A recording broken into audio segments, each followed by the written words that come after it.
Every business wants good customer reviews. Every customer wants a good experience. So what happens when both sides click? Or in some cases, when they don't? From Yelp and Entrepreneur Media, this is Behind the Review.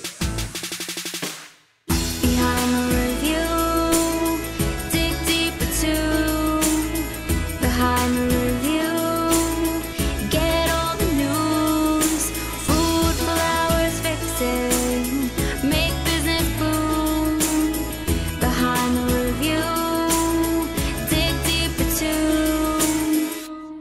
I'm Emily Washkovic, Yelp small business expert. Every week, I pick one review on Yelp and talk to the entrepreneur and the reviewer about the story and business lessons behind it. This week, we dive into the story of The Cell, an immersive New York City theater and nonprofit collective with a mission to mind the mind, pierce the heart, and awaken the soul through the incubation of new artists' work. Let's see what's behind this week's review. I think we walked up one flight of stairs. It was like going into a secret garden, a very adult, very quirky nightclub secret garden in a sense. We're going up these like rickety old stairs, and then we see this door with literally glowing colors coming from the entranceway, like hot pink, purple. It just felt so surreal, like Alice in Wonderland. There was just meticulous, thoughtful, interesting moments of surprise and delight. And it all centered around Southern Creole, voodoo feeling art. I believe the music shifted as well, depending on what side of the room you were on. It was a whole experience. It was just so out of this world. Like literally, it was just so artsy, so cool, so fun. They even had a tarot experience. And it was just so normal for New York City, having a weird, artsy, impromptu experience. And it just filled my heart with joy to be able to experience the arts during the pandemic.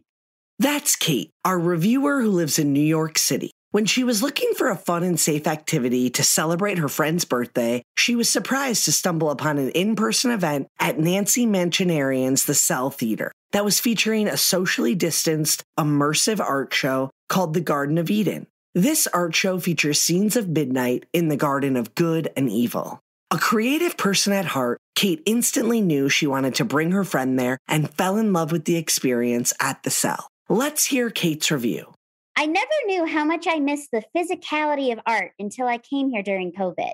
They have done such a great job creating a safe space and ensuring people are healthy and respectful. They even clean their pens between visitors. I'd never been to this theater before, but it was a really magical experience, literally. New Orleans voodoo style. I recently read the book In the Garden of Good and Evil. I think that's the name. And that book gave me a whole new appreciation for this inventive tarot art experience. Garden of Eden is an immersive art experience with a dab of museum, a dollop of that really cool, crazy aunt grandmother's house, a spoonful of voodoo, a sprinkle of theater, a dash of fortune telling, and a splash of otherworld Halloween creepies. While the price tag may seem hefty, remember, you are supporting a wide variety of professionals and keeping alive theater during the economic crush of COVID. Please keep in mind, this space is not optimized for people with mobility needs. There are stairs and narrow passages. Also, this space is not a good fit for children. It's really meant to be for people who are comfortable, carefully maneuvering around tight spots and being gentle with their surroundings. Kate's description of the immersive art experience truly sounds magical. And also unique. It wasn't just the beauty of the art and the displays, but the way it was brought together with the pandemic in mind.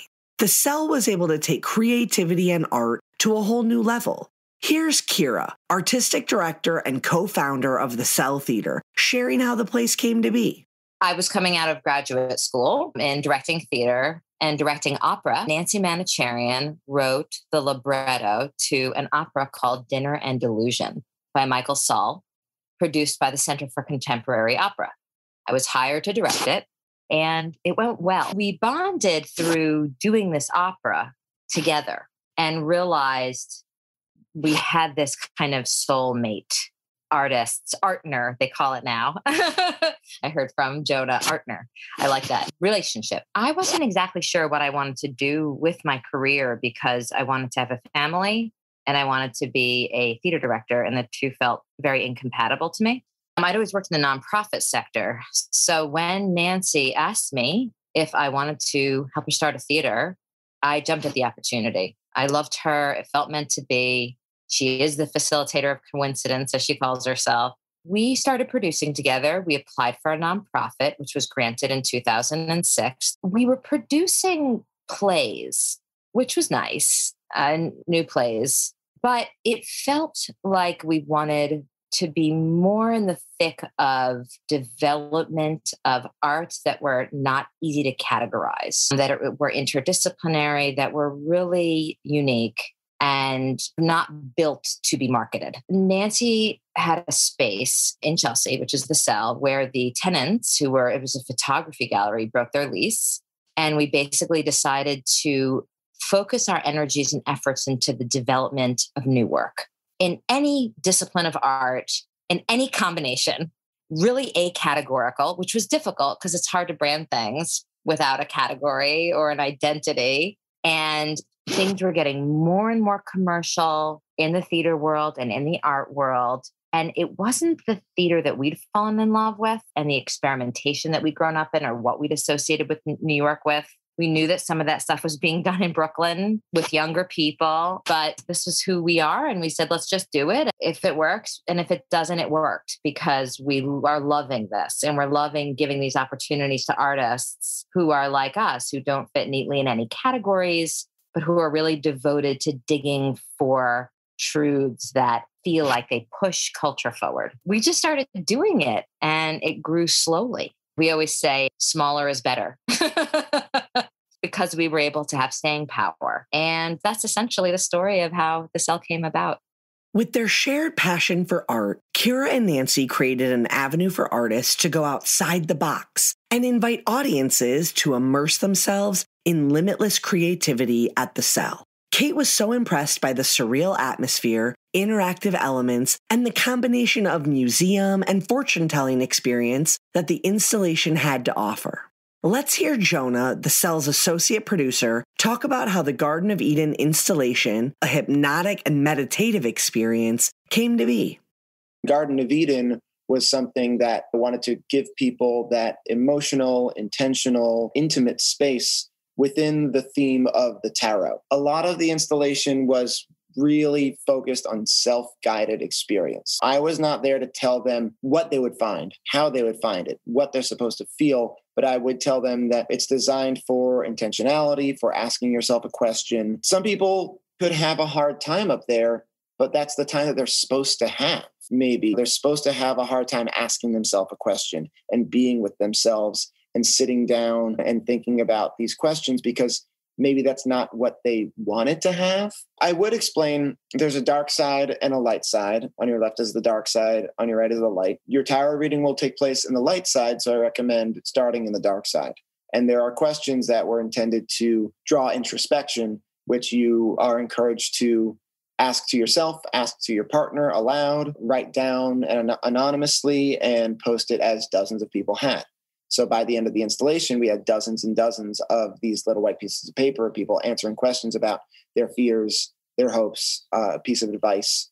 Because of the self-guided and highly immersive nature of the installation, paired with a need to maintain social distancing, the Cell's crew realized early on that they needed to make sure they were able to accompany their audiences and navigate them at the beginning. Let's hear how the team was able to successfully lock down a seamless self-led art experience that incorporates safety protocols.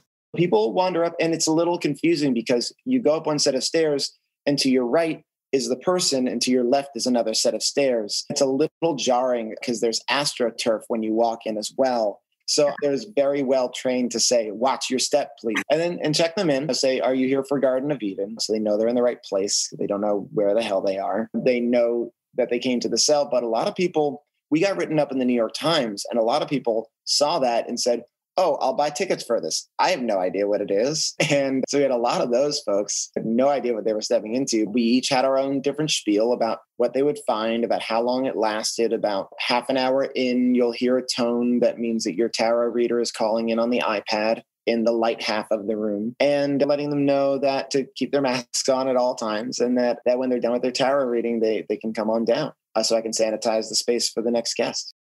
The virtual tarot reading was an impromptu element that Kate loved about the whole experience. Something so New York, as she described it. Because of the pandemic, the cell wasn't able to deliver this fortune teller component in person, but they designed a virtual alternative for the audiences instead. With limited staff, that came with its own challenges. Let's hear how Jonah addressed those hiccups.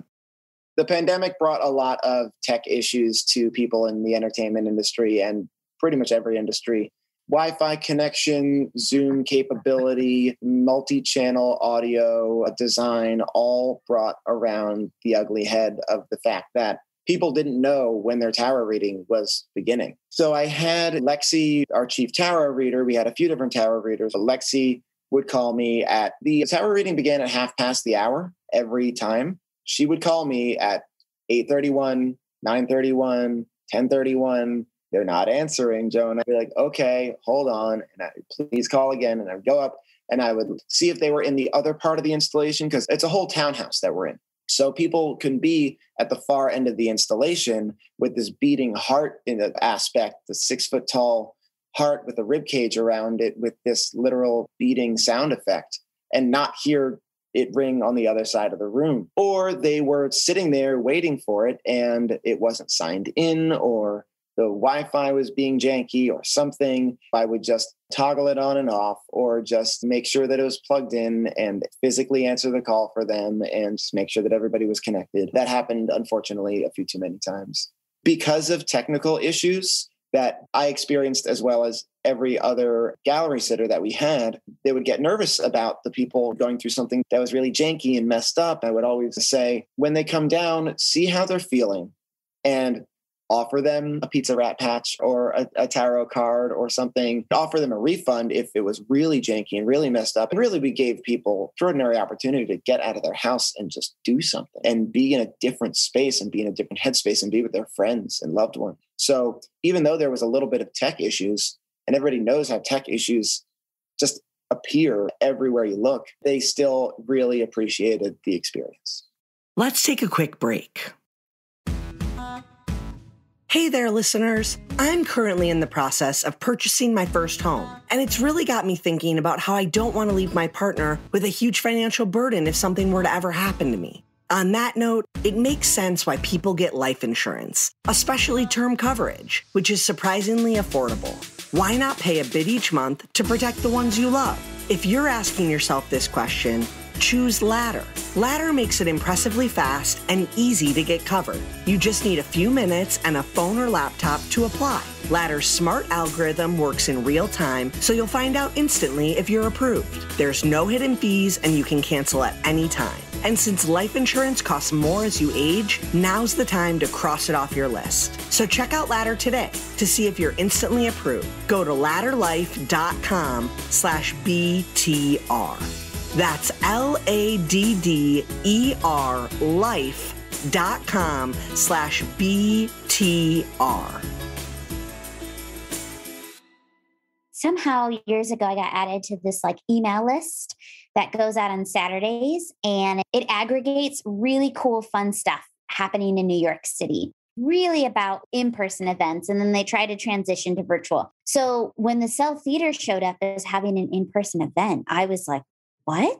The Cell Theater uses multiple channels to spread the word about their current installations and experiences. Like Kate, many people find out about the current show through local newsletters or features in publications. In addition to getting mentioned on lists and in various places, the Cell Theater also has its own lists of contacts that they promote to. I'm really proud of our newsletter and the consistency of it once a week. Also, we're just starting on something new where we're introducing people to who we are, what we are. Before we just throw them into the newsletter, they bought a ticket, we say, hi, we're the Cell Theater. This is what we've done. This is what we're doing now. This is what's coming up. Show them an image of the building. I cannot tell you how many times, especially in recent weeks, Someone said, I walk by that place all the time and I always wondered what was going on there. That was me. I worked as a tour guide before I got into the arts full-fledged, and I would walk to the High Line Park and walk past this building with the falling man sculpture coming out of it. And I'd be like, I think that's a gallery when tourists asked me what it was. The image of the building, we're talking a lot about what our building looks like, how we can convey more information on the front of it, because I've worked at a lot of spaces and participated in a lot of stuff that's location independent and branches off and has partnerships in other spaces. The cell exists within this building. The cell is not location independent. We struggled a lot. We had a lot of successes with online programming, but we struggled a lot with it too, because so much was lost in translation from the heart and the soul of what this space is. And I got to tell you, 14 months cleaning this space up and down, getting rid of furniture, getting rid of trash, fixing stuff, getting things together. It's a really, really special space. Accurately representing who you are as a business and what you do is important. And for brick and mortar businesses, you want to make sure your physical space reflects that message as well. Additionally, utilizing channels like email newsletters is a great way to increase visibility and convey the essence of who you are. So much of the experience at the Garden of Eden was visual, and that was something that Kate loved and wanted to capture in her review. That's why she decided to include photos as she shared her experience on Yelp. I think consumer photos or consumer like Yelp reviewers like me are really essential in providing that authenticity. A business owner wants their stuff to look good and they are going to curate their presentation as they should. But a person that walks in that's a client is going to actually show what that space looks like when it's not at its best. And that's really important to me. And then likewise, if it's an experiential event, such as this theatrical event, having been a professional creative, I really wanted to toe the line of not giving away all of the good stuff, but enticing people to come and support this business. As for Kira, who's been receiving feedback on her artistic work for a long time, she understands the driving force behind reviews and how to incorporate them into the business. For me, I've been trained to read reviews on my own work originally. And I was taught if you want to read the good reviews, you got to read the bad reviews. You can't just read some reviews. And also that any publicity is good publicity. You just want to have publicity. But it's shifted dramatically in the last decade. Everybody has had to shift. I was very resistant to the new way of doing things, feeling like anybody was empowered to say anything and there was no curation of it. At the same time, I read Yelp reviews all the time to figure out where I want to go. And all other kinds of reviews. So I eventually came around giving into it and understanding that it's just the way that things are now and how to be creative in engaging with it. I think actively in the process of that now. There have been bad reviews I've been grateful for and I've taken notes from. There have been good reviews that have been meaningless to me. Obviously, there have been good reviews that have made me say, thank God you care and are watching and looking, and bad reviews that have hurt. But it's the level of engagement. As a business in the art scene, it's important to recognize that audiences come in with their own biases and that everyone has a different perception of the work. At the same time, the Cell hopes to bring people together through inclusive experiences where anyone can enjoy the art. It's really important to know who your audience is. It's the paramount thing. And to know if you're going to enjoy a piece of art, to know if the artist made this with someone like you in mind or a broad enough range where you can be included. Inclusiveness is a really important thing, I think, to discuss in terms of art, especially right now. One thing that I love about what we're doing here is where there's an inclusivity element for a lot of the things that we are doing. For example, there's a culinary artist in residence who wants to combine the worlds of art, food, science, philosophy, history. And so his journey, his purpose is to get a diverse audience to enjoy all of these elements together and create a dialogue together in bond over food. That's something that really is for everyone. To close us out, let's hear Kira talk about the Cell's dedication to finding ways to persevere through hardships and to bring the arts to people and support creativity in artists at the same time. Streaming for accessibility. It's true to people in different countries, to people who are homebound, to have the aspect and element of streaming worked out is enormous. Even with the tarot readers in Garden of Eden, they would have been live, but there's something to be said for the way that it was done remotely. It was pretty magical. My major goal, though, to tell the truth with continuing the place operating, which Nancy made possible, is that artists get very depressed not making art. And I get very depressed not making art. So that's what we do. We had to figure out how to do it. And any limitation that forces creativity is healthy for artists. And that concludes our episode. Be sure to subscribe so you get new episodes every Thursday. I hope you enjoyed it and were able to take a thing or two away to implement in your own life. Whether it's a new idea that you can bring back to your business or a fresh perspective on how to be a positive influence as a consumer, we share these stories to inspire and create more meaningful connections in your local community. For more information about today's business or to connect with me, check out the show notes. Behind the review, dig deeper too. Behind the review, get all the news. Food, flowers, fixing, make business boom. Behind the review, dig deeper too. Today's show featured conversations with Kira and Jonah of the Cell Theater and Kate H., a Yelp elite in New York City. Special thanks to V. Zwang, who helped write this episode. To learn more, check out the episode blog post. And don't forget to subscribe so you get an alert each Thursday when a new episode comes out. To claim your own Yelp business page and start engaging with consumers, visit business.yelp.com. Starting this month, we have a special offer for our listeners who are interested in trying Yelp advertising. Use code BTRPOD300 to get started today. That's BTRPOD300 to get started today. And a $300 upfront credit will be applied instantly. Charges apply once credit is used, cannot be combined with other offers. Any unused credit expires 90 days from date of acceptance. Eligible businesses only, subject to Yelp's master advertising terms. This offer expires at the end of 2021. Our theme song is performed by Ali Schwartz and produced by Robbie G. of Messerol Sound. The show was produced and edited by Entrepreneur Media.